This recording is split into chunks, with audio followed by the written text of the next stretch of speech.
तो आज की इस वीडियो के अंदर हम डिस्कस करने जा रहे हैं विलियम शेक्सपियर के play the merchant of Venice की समरी यानी स्टोरी को। तो इस वीडियो के अंदर मैं आपको सीन वाइज जो स्टोरी है ना मर्चेंट ऑफ वेनिस की वो बताऊंगा, यानी आज की वीडियो के अंदर हम डिटेल के अंदर इसकी स्टोरी या समरी को देखेंगे। तो हम अपनी स्टोरी को स्टार्ट करते हैं।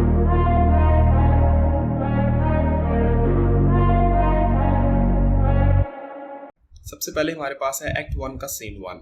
ये प्ले ना वीनस के एक ताजर एंटोनियो के साथ शुरू होता है, जो कि अपने दोस्तों सेलेरिनो और सलेनियो जो होता है उनको बता रहा होता है कि वो किसी वजह से ना सैड फील कर रहा है, लेकिन वो क्या वजह है वो उसे भी नहीं पता। तो इसलिए ना ये दोनों दोस्त ना उसे मशवरा देते हैं कि शायद एंटोनियो जो है ना वो अपने जहाजों को लेकर परेशान है, जो कि इसका कीमती तजारत का सामान लेकर गए हुए हैं, या फिर एंटोनियो को किसी से ना प्यार हो गया है जिसको लेकर वो थोड़ा बहुत परेशान है। लेकिन एंटोनियो दोनों बातों से इनकार कर देता है। ये ना एक तरह से फोरशैडोइंग यूज की गई है, जिससे हमें बताया जा रहा है कि एंटोनियो के साथ ना कुछ बुरा होने वाला है।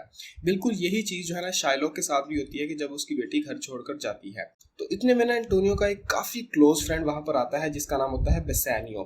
तो उसके वहां पर आते ही ना सेलेरिनो और सेलेनियो जो होते हैं वो वहां से चले जाते हैं। बेसानियो ना एक फजूल खर्च आदमी है जिसने अपने सारे पैसे खत्म कर लिए थे और अब वो एंटोनियो से आकर पैसे मांग रहा होता है, क्योंकि उसे ये पैसे पोर्शिया को बेलमोंट में विन करने के लिए चाहिए थे।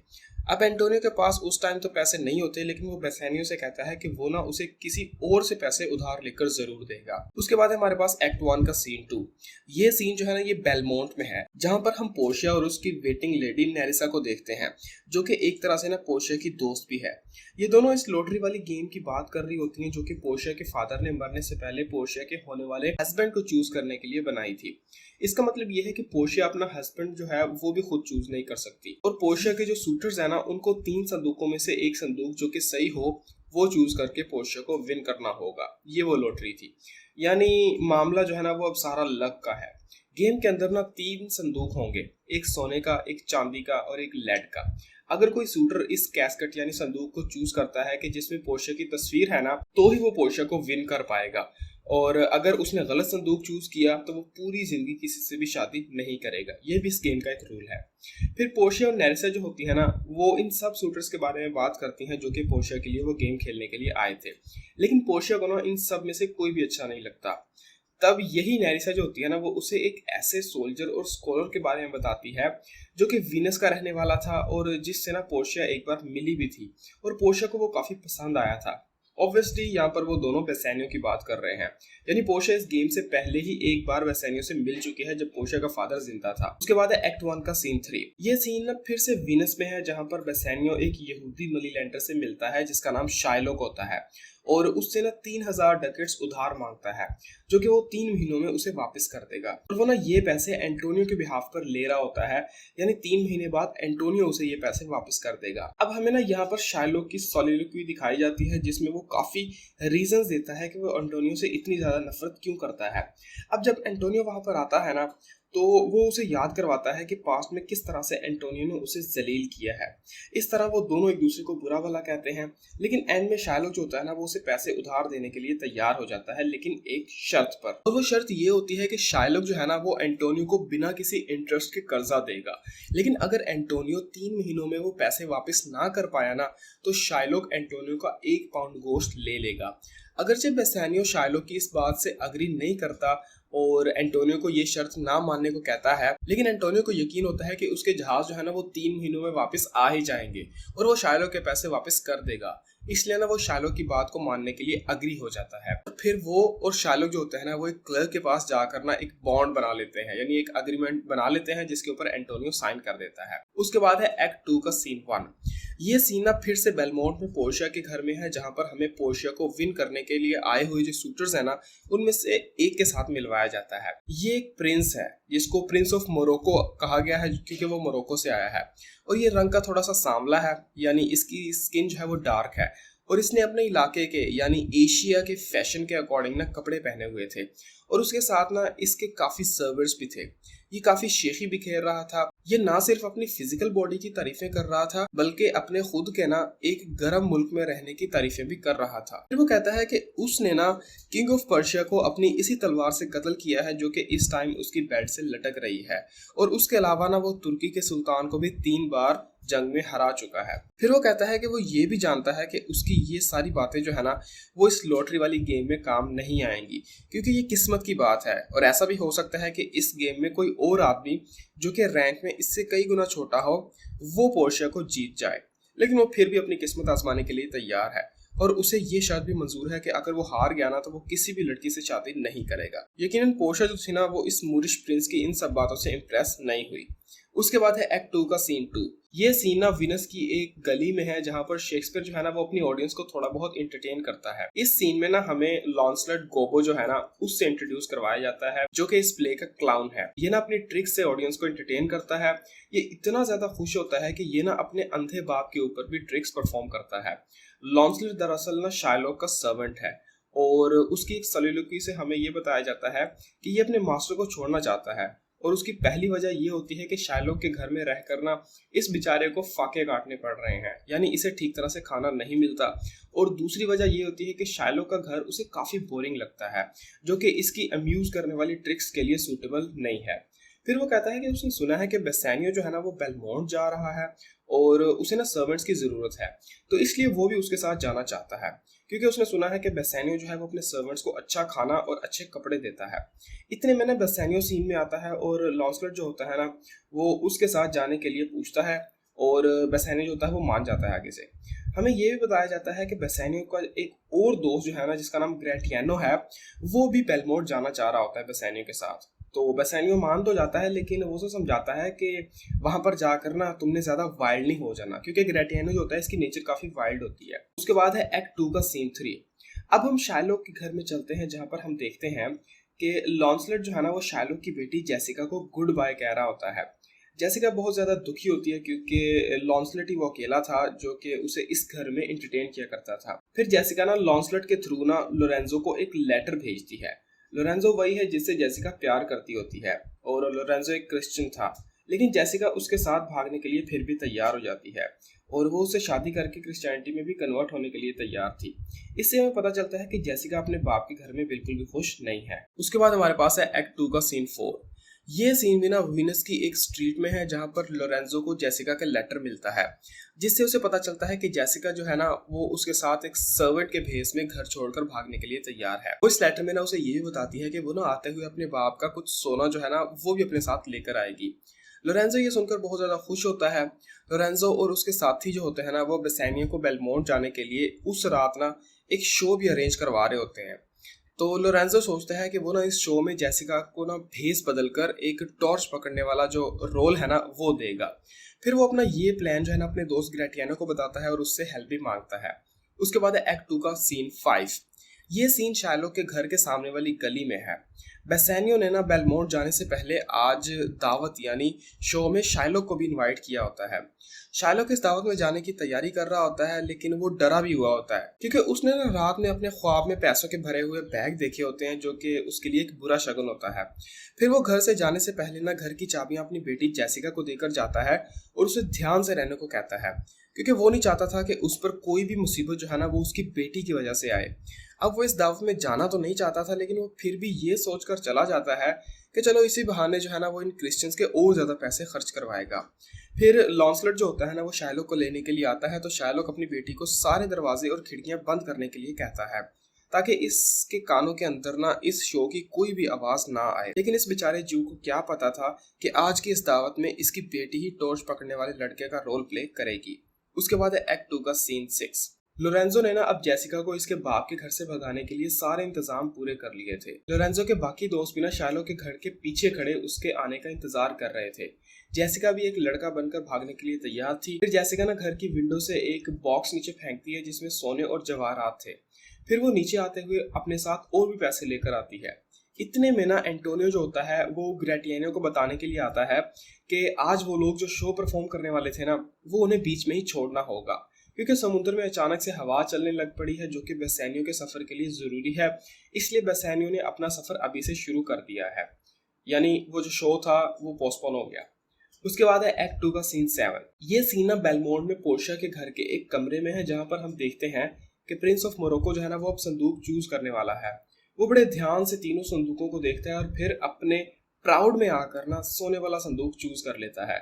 लेकिन इस संदूक में पोर्शिया की तस्वीर की बजाय ना एक खोपड़ी पड़ी हुई होती है, यानी मरे हुए इंसान की खोपड़ी। उसके बाद है एक्ट 2 का सीन 8। इस सीन में ना हम प्ले के शुरू वाले दो कैरेक्टर्स यानी सेलेरिनो और सेलेनियो जो होते हैं, इनको वीनस की एक गली में बात करते हुए देखते हैं। इन दोनों की बातों से हमें पता चलता है कि बेसानियो जो है वो बेलमोंट की तरफ रवाना हो गया है और शाइलॉक जो है ना वो अपनी बेटी और अपने पैसों के चले जाने पर बहुत ज्यादा गुस्सा है।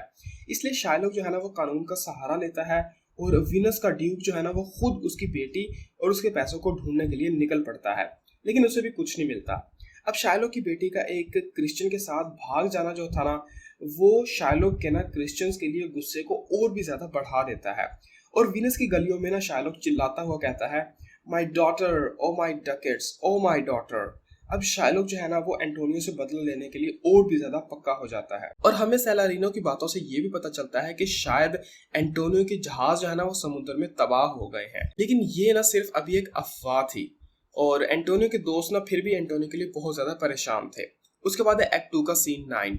ये सीन भी बेलमोंट में पोर्शिया के घर में है। अब प्रिंस ऑफ मोरक्को के बाद ना दूसरा शूटर जो है वो अपनी किस्मत आजमाने के लिए आया था। यह था प्रिंस एरागन। ये भी प्रिंस ऑफ मोरक्को की तरह ना एक प्राउड और एरोगेंट प्रिंस था। ये लेड वाले संदूक को वैसे ही साइड पर कर देता है और सोने वाले संदूक को भी ये कहकर साइड पर कर देता है कि इसे वो बिल्कुल भी नहीं चाहिए जो कि सब आदमियों को चाहिए, क्योंकि ये मेरिट में बिलीव करता होता है और ये मेरिट सिर्फ अच्छे घर में पैदा होकर ही हासिल किया जा सकता है, ऐसा मतलब इसका मानना होता है। ये सब सोच कर ना ये चांदी का संदूक जो होता है उसको चूज करता है, जिस पर लिखा होता है कि जो मुझे चूज करेगा ना उसे वो सब कुछ मिलेगा जो कि वो डिजर्व करता होगा। लेकिन जब वो इस कैस्केट को खोलता है तो उसके अंदर एक ब्लिंक करने वाला इडियट जो होता है ना उसकी तस्वीर होती है। मतलब ये एरोगेंट भी पोर्शिया को डिजर्व नहीं करता।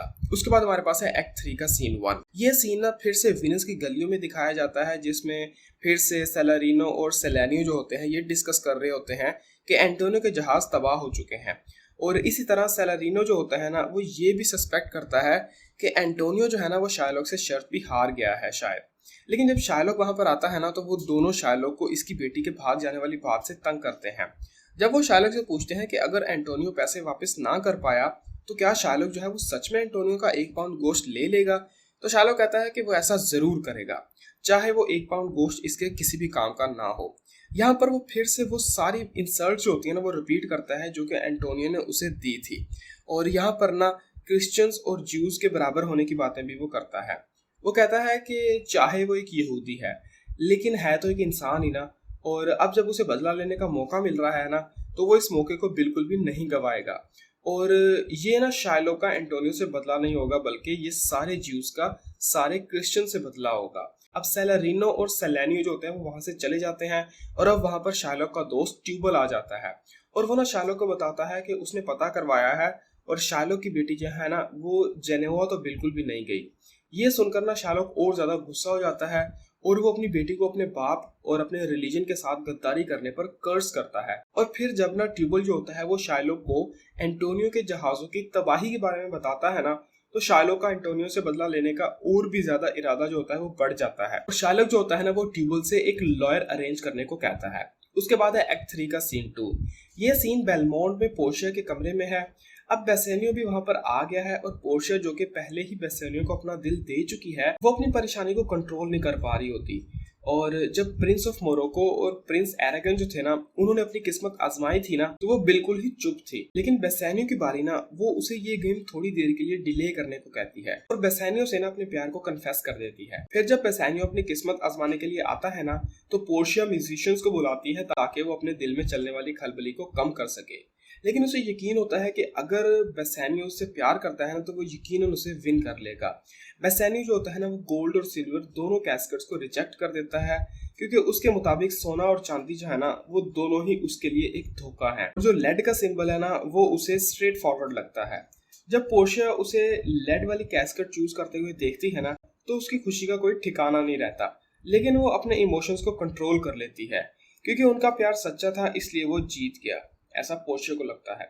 फिर ना बेसानियो जो होता है वो पोर्शिया को किस करता है और फिर पोर्शिया एक स्पीच देती है जिसमें वो अपने प्यार को एक्सप्रेस करती है। अब यहाँ पर ग्रेटियानो और नेरिसा जो है ना पहले तो वो बेसानियो और पोर्शिया को कॉन्ग्रेचुलेट करते हैं और फिर एक दूसरे के लिए खुद के प्यार को भी जाहिर करते हैं। इतने में ना जेसिका और लोरेंजो भी वहां पर आते हैं और इस तरह ना इन दोनों की लव स्टोरी भी इन सब के साथ जुड़ जाती है, यानी 3 पेयर्स यहाँ पे बनते हैं। अभी बेसानियो अपनी खुशी को सेलिब्रेट कर ही रहा होता है कि उसे ना एंटोनियो की बर्बादी की खबर मिलती है कि उसके सारे जहाज तबाह हो गए हैं और शाइलोक ना अपनी 1 पाउंड वाली शर्त पर पक्का है और अब वो एंटोनियो को मार कर ही रहेगा। इस तरह से ना यहाँ पर 3 पेयर्स की लव स्टोरी और एंटोनियो और शाइलोक की बॉन्ड वाली जो स्टोरी है ना उसका आपस में रिलेशन दिखाया जाता है, क्योंकि आज एंटोनियो के साथ जो भी हो रहा है ना उसकी वजह बेसानियो ही है और अब बेसानियो का पोर्शिया के लिए प्यार ही है जो कि एंटोनियो की जान बचाएगा। वो कैसे, वो हम आगे देखते हैं।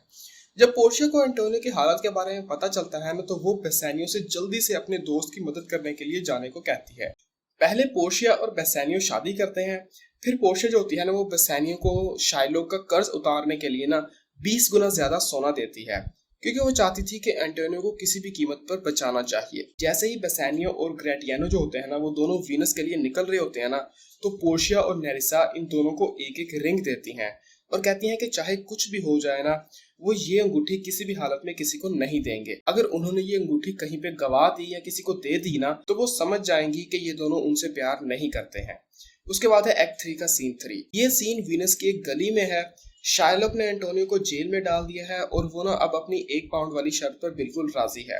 एंटोनियो अपने जेलर से कहता है कि वो इसे बाहर लेकर जाए ताकि वो शाइलोक से इंसानियत की भीख मांग सके, लेकिन शाइलोक पर इसकी बातों का कोई भी असर नहीं होता, यहाँ तक कि वह एंटोनियो से बात भी नहीं करता, क्योंकि वो जानता था कि उसके पास एंटोनियो से बदला लेने का ये बिल्कुल सही मौका है और वो इस मौके को गंवाना नहीं चाहता।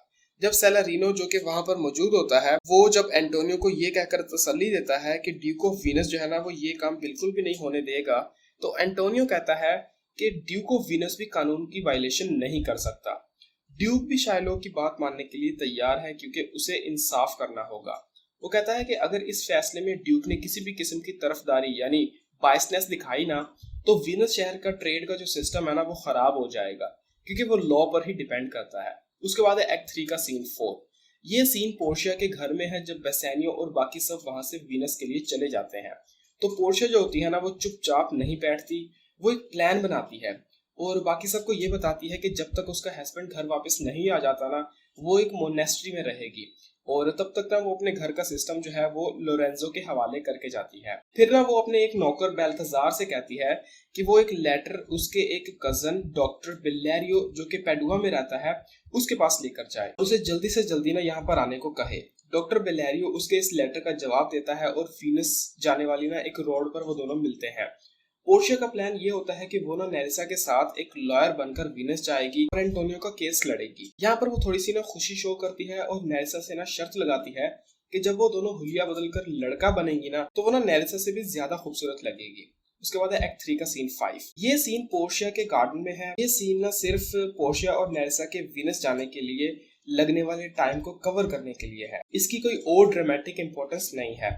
अब जेसिका और लोरेंजो जो थे ना वो इस घर के इंचार्ज थे और नेल्सा और पोर्शिया जो है ना वो दोनों वीनस के लिए निकल चुकी थी। काउंसलर जो है ना वो अब भी बेसानियो का सर्वेंट है, लेकिन उसका मालिक उसे बेलमोट में ही छोड़कर गया है और वो यहाँ पर जेसिका के साथ बहुत ज्यादा खुश है। उसके बाद है एक्ट 4 का सीन 1। ये ना इस प्ले का मशहूर ट्रायल वाला सीन है और इस एक सीन ने ना the merchant of Venus play को इमोर्टल प्ले बना दिया है। इस सीन में ना हम वीनस के कोर्ट का हाल देखते हैं जहां पर ड्यूक, शहर के खास लोग, रियल्टो नाम की जगह के ताजिर और एंटोनियो और बेसानियो के दोस्त मौजूद होते हैं। वो सब ना ट्रायल के शुरू होने का इंतजार कर रहे होते हैं क्योंकि वो सब सस्पेंस में होते हैं। ये तो साफ था कि ड्यूक को एंटोनियो के साथ हमदर्दी तो थी, लेकिन वो इसके लिए कुछ भी नहीं कर सकता था। इसने ना शाइलोक के दिल को भी सॉफ्ट करने की कोशिश की, लेकिन शाइलोक पर इसका कोई भी असर नहीं हुआ। हत्ता कि शाइलोक को ना दुगना पैसा भी दिया गया, लेकिन वो नहीं माना। वो अपने इस काम को ये कहकर भी डिफेंड करता है कि उसे ऐसा करने में मजा आएगा। फिर वो इन लोगों को ना क्रिश्चियंस के उस काम का बताता है कि जब वो लोग भी गुलाम रखा करते थे और तब वो गुलाम भी इंसान थे और क्रिश्चियन जो थे ना वो उनके गोश्त को ऐसे ही ट्रीट करते थे कि जैसे वो उनकी प्रॉपर्टी हो। इसी तरह ना शाइलोक कहता है कि उसने भी 3000 डकेट्स के बदले में ना एंटोनियो का 1 पाउंड गोश्त खरीद लिया है। अब तो एंटोनियो को भी बचने की कोई उम्मीद नहीं होती और वो खुशी खुशी अपनी किस्मत को पालने के लिए तैयार था। इतने में ही वहां पर ना पोर्शिया की एंट्री होती है जो कि एक लड़के के भेस में लॉयर बनकर आई होती है और वो अपना नाम बेल्थाजार बताती है और उसके हाथ में ना पेडुआ के डॉक्टर बिलेरियो का रेकमेंडेड लेटर होता है। नेरिसा भी भेस बदलकर उसके साथ आई होती है जो कि उसकी क्लर्क थी। ड्यूक भी पोर्शिया को एंटोनियो के बिहाफ पर केस लड़ने की इजाजत दे देता है। पोर्शिया जानती थी कि वो इस केस को आराम से सॉल्व कर सकती है, लेकिन वो इस काम में बिल्कुल भी जल्दी नहीं करती। वो शाइलॉक को ना कई बार मौका देती है कि वो पीछे हट जाए, और वो इसलिए कई बार ना उससे रहम की अपील भी करती है, लेकिन शाइलॉक को कोई भी फर्क नहीं पड़ता। वो अब भी अपनी बात पर अड़ा हुआ था। बेसानियो जो कि वहां पर मौजूद था, वो इस लॉयर से कहता है कि वो किसी भी तरह ना इस लॉ को चेंज कर दे, लेकिन पोर्शिया जो कि अब जानती थी कि इस सिचुएशन को कैसे डील करना है, वो उसे बताती है कि वीनस के अंदर कोई भी आदमी इस लॉ को चेंज नहीं कर सकता। इस पर शाइलॉक खुशी से चिल्ला उठता है और कहता है कि बस जल्दी जल्दी ना जज फैसला सुना दे। फिर पोर्शिया जो होती है ना, वो शाइलॉक को इसके बॉन्ड से 3 गुना ज्यादा पैसे ऑफर करती है, लेकिन शाइलॉक फिर से नहीं मानता। अब शाइलॉक के हक में फैसला सुनाने के अलावा और कोई भी चारा ना था। पोर्शिया भी इस बात को मान चुकी थी, लेकिन वो फिर भी ना आखिरी बार शाइलॉक से अपील करती है कि वो इस बॉन्ड को फाड़ कर फेंक दे, लेकिन शाइलॉक इसकी बात नहीं सुनता और फैसला सुनाने को कहता है। अब तो एंटोनियो भी जल्दी जल्दी फैसला सुनाने को कहता है ताकि उसका सस्पेंस भी खत्म हो जाए। फिर पोर्शिया ना अपना फैसला सुनाती है और एंटोनियो से कहती है कि वो तैयार रहे। फिर वो पूछती है कि क्या यहाँ पर खून को रोकने के लिए कोई सर्जन है, इसलिए वो शाइलॉक से कहती है कि वो यहाँ पर किसी सर्जन को भी ले आए, लेकिन शाइलॉक कहता है कि बॉन्ड में किसी भी सर्जन का नहीं लिखा। अब पोर्शिया जो होती है ना, वो एंटोनियो से उसकी लास्ट विश पूछती है, तो एंटोनियो खुशी खुशी अपनी मौत को एक स्पीच देकर कबूल करता है और आखिरी बार ना अपने दोस्त बेसानियो को फेयरवेल कहता है। बेसानियो इतना ज्यादा इमोशनल होता है कि वो कहता है कि वो एंटोनियो के लिए अपना सब कुछ कुर्बान करने के लिए तैयार है, यहाँ तक कि अपनी वाइफ भी। और ये बात पोर्शिया को कुछ खास ठीक नहीं लगती। फिर आखिरकार पोर्शिया हुक्म देती है कि एंटोनियो जो है ना, वो खुद को शाइलॉक के सामने कर दे ताकि वो इसका 1 पाउंड गोश्त उतार ले। लेकिन जैसे ही शाइलॉक गोश्त काटने के लिए चाकू लेकर आगे बढ़ता है ना, तो पोर्शिया कहती है कि शाइलॉक एंटोनियो का सिर्फ 1 पाउंड गोश्त लेगा, इसलिए एंटोनियो का खून बिल्कुल भी नहीं निकलना चाहिए, क्योंकि ये चीज बॉन्ड में बिल्कुल भी नहीं लिखी गई। और उसके अलावा ये कि शाइलॉक जो है ना, वो बिल्कुल 1 पाउंड गोश्त ही कट करेगा, ना थोड़ा ज्यादा ना कम। चुनाचे अब शाइलॉक जो था ना, उसके लिए सब कुछ बदल गया था, और ये बात साफ थी कि शाइलॉक एक छोटी सी रीजनेबल बात के सामने हार गया है।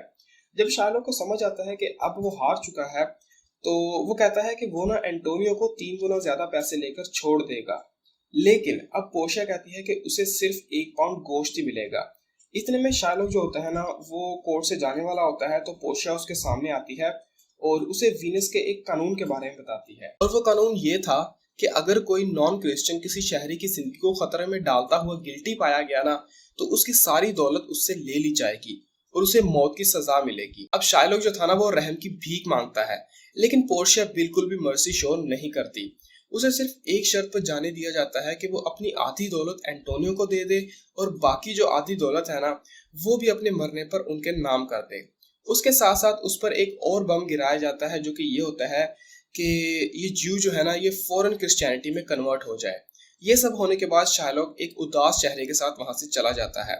अब ड्यूक जो था ना, वो पोर्शिया से, जो कि अब भी बेल्थाजार बनकर वहां पर मौजूद होती है, उससे ना डिनर के लिए पूछता है, लेकिन वो ये कहकर मना कर देती है कि उसे अब वापस पेडुआ जाना होगा। बेसानियो और एंटोनियो भी पोर्शिया का शुक्रिया अदा करते हैं और उसे ना वो 3000 डकट्स देने की कोशिश करते हैं, जो कि उन्होंने शाइलॉक को देने थे, लेकिन पोर्शिया वो डकट्स लेने से इनकार कर देती है। तो बेसानियो कहता है कि पोर्शिया को शुक्रिया के तौर पर ना कोई और तोहफा ले लेना चाहिए। तो आखिरकार पोर्शिया कहती है कि वो थैंक्स के तौर पर ना एंटोनियो के ग्लव्स और बेसानियो की अंगूठी लेना चाहेगी। तो बेसानियो कहता है कि ये अंगूठी बहुत कीमती है और वो ना पोर्शिया को इससे भी कीमती अंगूठी ला देगा। और फिर बेसानियो उसे बता ही देता है कि ये उसकी बीवी का दिया हुआ तोहफा है और वो इसलिए ये उसे नहीं दे सकता। लेकिन पोर्शिया कहती है कि ये कोई इतनी बड़ी बात नहीं है, और अगर उसकी बीवी समझदार हुई ना, तो वो इस बात को समझ जाएगी। फिर जब पोर्शिया और नेरिसा वहां से चली जाती है ना, तो एंटोनियो बेसानियो से कहता है कि उसे अपनी बीवी से ज्यादा अपने दोस्त को बचाने पर बेल्थाजार का शुक्रिया अदा करना चाहिए और ये अंगूठी उसे दे देनी चाहिए थी। तो इसलिए ना बेसानियो भी समझ जाता है और ग्रेटियानियो को वो रिंग देता है कि वो ना बेल्थाजार को दे आए। फिर एंटोनियो और बेसानियो जो होते हैं ना, वो बेलमोंट जाने से पहले रात को आराम करने के लिए एंटोनियो के घर चले जाते हैं। उसके बाद हमारे पास आता है एक्ट 4 का सीन 2। पोर्शिया जो कि अब भी बेल्थाजार बनी हुई थी, वो नेरिसा को भी क्लर्क बनकर रहने को कहती है, ताकि वो दोनों शाइलॉक के घर जाने से पहले ना उस कागज पर साइन करवा सकें जिसमें वो अपनी आधी दौलत एंटोनियो का नाम करेगा। उसके बाद उन्हें अपने हस्बैंड से पहले बेलमोंट भी पहुंचना होगा। और पोर्शिया कहती है कि अब ये काम लोरेंजो और जेसिका के लिए भी बहुत अच्छा प्रूव हुआ है, क्योंकि इससे ना उनको शाइलॉक की आधी दौलत मिल जाएगी। क्योंकि शाइलॉक जो आधी दौलत एंटोनियो का नाम लिख कर देगा ना, वो पोर्शिया ने लोरेंजो और जेसिका के लिए ही कहा था। इतने में ना ग्रेटियानो वहां पर बेसानियो की वो रिंग लेकर आता है और वो ना इन दोनों को वो रिंग दे देता है। वो कहता है कि एंटोनियो ने कहा है कि आप दोनों आज उन्हें डिनर पर ज्वाइन करें। पोर्शिया पहले तो थोड़ी हैरान होती है, लेकिन फिर वो खुद को रिकवर करती है और उस रिंग के लिए ना बेसानियो को थैंक्स कहने को कहती है और उनकी डिनर वाली ऑफर को ना वो रिजेक्ट कर देती है। फिर पोर्शिया जो होती है ना, वो ग्रेटियानो से कहती है कि ये ना उसके क्लर्क यानी नेरिसा जो होती है, जो क्लर्क बनी होती है, इसको ना शाइलॉक के घर लेकर जाए ताकि ये वहां पर शाइलॉक से उस बॉन्ड के ऊपर साइन करवा सके जिसमें वो अपनी आधी दौलत एंटोनियो के नाम कर देगा। तो नेरिसा जो होती है ना, वो जाने से पहले पोर्शिया से कहती है कि वो भी ग्रेटियानो से वो जो रिंग है ना, वो ट्रिक के जरिए ले लेगी। उसके बाद हमारे पास है एक्ट 5 का सीन 1। लोरेंजो और जेसिका दोनों चांद की रोशनी में ना बेलमोंट में बैठे हुए होते हैं और वो ना एक दूसरे को ना पुराने क्लासिकल लेजेंड्स के फेमस लवर्स के साथ कंपेयर कर रहे होते हैं, यानी जैसे कि Troilus and Cressida, Pyramus and Thisbe, Dido and Aeneas और मेडिया एंड जेसन। ये सब वो पुराने क्लासिकल लेजेंड्स थे। इतने में ना एक मैसेंजर आता है जो कि बताता है कि पोर्शिया सुबह होने से पहले मोनेस्ट्री से वापस आ जाएगी। इतने में लॉन्सलेट जो होता है ना, वो भी ये खबर लेकर आता है कि बेसानियो सुबह होने से पहले आ जाएगा। लोरेंजो नौकर से कहता है कि वो ना पोर्शिया की वापसी के लिए तैयारी करे और जब तक वो नहीं आती तब तक उसे और जेसिका दोनों को म्यूजिक से एंटरटेन किया जाए। फिर म्यूजिक सुनते हुए ना लोरेंजो रात की खूबसूरती की तारीफ करता है। इतने में पोर्शिया और नेरिसा वहां पर आ जाती हैं। लोरेंजो जब पोर्शिया की आवाज सुनता है ना, तो वो उसे वेलकम करता है। तो पोर्शिया पूछती है कि क्या बेसानियो और ग्रेटियानो अभी तक नहीं आए। तो लोरेंजो बताता है कि वो तो अभी नहीं आए, लेकिन एक मैसेंजर आया था जो कि बताकर गया है कि वो दोनों आने ही वाले हैं। फिर पोर्शिया नेरिसा को घर में भेजती है ताकि ऐसा बिल्कुल भी ना लगे कि वो कहीं पर गई हुई थी। पोर्शिया लोरेंजो और जेसिका से भी कहती है कि वो इस सीक्रेट को सीक्रेट रखें। इतने में ना वहां पर एंटोनियो, बेसानियो और ग्रेटियानो आ जाते हैं। पोर्शिया बेसानियो को वेलकम करती है। फिर बेसानियो पोर्शिया को एंटोनियो से मिलवाता है और उससे कहता है कि वो इसे भी वेलकम करे, जो कि इसका सबसे अच्छा दोस्त है। तो यहाँ पर ना पोर्शिया एंटोनियो को वेलकम करती है और जोक क्रैक करते हुए कहती है कि मुझे उम्मीद है कि तुम्हारा बेसानियो के साथ जो बॉन्ड है ना, दोस्ती वाला, वो मेटाफोरिकली है, क्योंकि आखिरी बार जब मैंने तुम्हारे बॉन्ड के बारे में सुना था ना, तो वो शाइलॉक के साथ था, जो कि बहुत ही ज्यादा डेंजरस था। इतने में ना नेरिसा ग्रेटियानो के साथ मिसिंग रिंग को लेकर ना आर्ग्यू करना शुरू कर देती है। तो ग्रेटियानो कसम खाता है कि उसने वो रिंग एक जज के क्लर्क को फी के तौर पर दी है। तो पोर्शिया के पूछने पर ग्रेटियानो बताता है कि उसकी बीवी ओवर रिएक्ट कर रही है। तो नेरिसा कहती है कि वो इस बात से गुस्सा नहीं है कि ग्रेटियानो ने ना वो रिंग किसी को दे दी, बल्कि वो इस बात से गुस्सा है कि उसने वादा तोड़ा है। तो इस पर पोर्शिया कहती है कि उसने भी अपने हस्बैंड को एक रिंग दी थी और उसे यकीन है कि उसके हस्बैंड ने उस रिंग को संभाल कर रखा होगा। तो इस पर ग्रेटियानो बताता है कि बेसानियो ने भी अपनी रिंग एक जज को दे दी है जिसने एंटोनियो की जान बचाई थी। तो बेसानियो भी मान जाता है कि ये सच है। पोर्शिया गुस्सा होने का नाटक करती है और वो कसम खाती है कि जब तक वो इस रिंग को नहीं देख लेती ना, वो बेसानियो के साथ बेड पर नहीं जाएगी। तो बेसानियो खुद को डिफेंड करते हुए पोर्शिया से माफी मांगता है, लेकिन पोर्शिया नहीं मानती और कहती है कि जिस किसी के पास भी वो रिंग है ना, पोर्शिया उसे अपना सब कुछ देने के लिए तैयार है, यानी अपनी बॉडी भी। तो नेरिसा भी यही कहती है। बेसानियो फिर भी माफी मांगता है और कहता है कि अगर पोर्शिया इस बार उसे माफ कर देना तो वो आगे कोई भी वादा नहीं तोड़ेगा। तो इस पर एंटोनियो भी उसकी बात को सपोर्ट करता है और पोर्शिया को उस बात का यकीन दिलाता है कि बेसानियो आज के बाद किसी भी ओथ को नहीं तोड़ेगा। पोर्शिया मान जाती है। फिर वो एंटोनियो को वही रिंग देती है जो कि वो प्रिटेंड करती है कि कोई और रिंग है और कहती है कि बेसानियो से कहना कि अब इस रिंग को लूज ना करे। जब बेसानियो वो रिंग देखता है तो वो हैरान हो जाता है कि ये तो वही रिंग है जो कि उसने उस लॉयर को दी थी। इस पर पोर्शिया और नेरिसा दोनों कहती हैं कि उन्होंने ना लॉयर और क्लर्क के साथ सोकर उनसे ये रिंग वापस ली है। अब इससे पहले कि इन दोनों के हस्बैंड्स गुस्से से पागल हो जाते, पोर्शिया उन्हें ना अपने कजन बिल्लेरियो का लेटर दिखाती है और उन्हें समझाती है कि वो लॉयर और क्लर्क ये दोनों ही थी। और इस चीज को वेरीफाई करने के लिए ना वो लोरेंजो को भी बुलाकर पूछती है कि क्या वो अभी अभी नहीं आई, और लोरेंजो भी उनकी इस बात को कंफर्म कर देता है। अब पोर्शिया के पास ना एंटोनियो के लिए भी लेटर होता है जिसमें लिखा होता है कि एंटोनियो के 3 जहाज पूरे सामान के साथ वापस आ गए हैं। इसके अलावा ना वो लोरेंजो को बताते हैं कि किस तरह शाइलॉक जो है ना वो अपने मरने पर अपनी सारी दौलत लोरेंजो और जेसिका को दे देगा। फिर पोर्शिया ना सबको घर के अंदर जाने को कहती है ताकि वो उनको सारी बातें खुलकर बता सके और यहाँ पर ये प्ले एंड हो जाता है।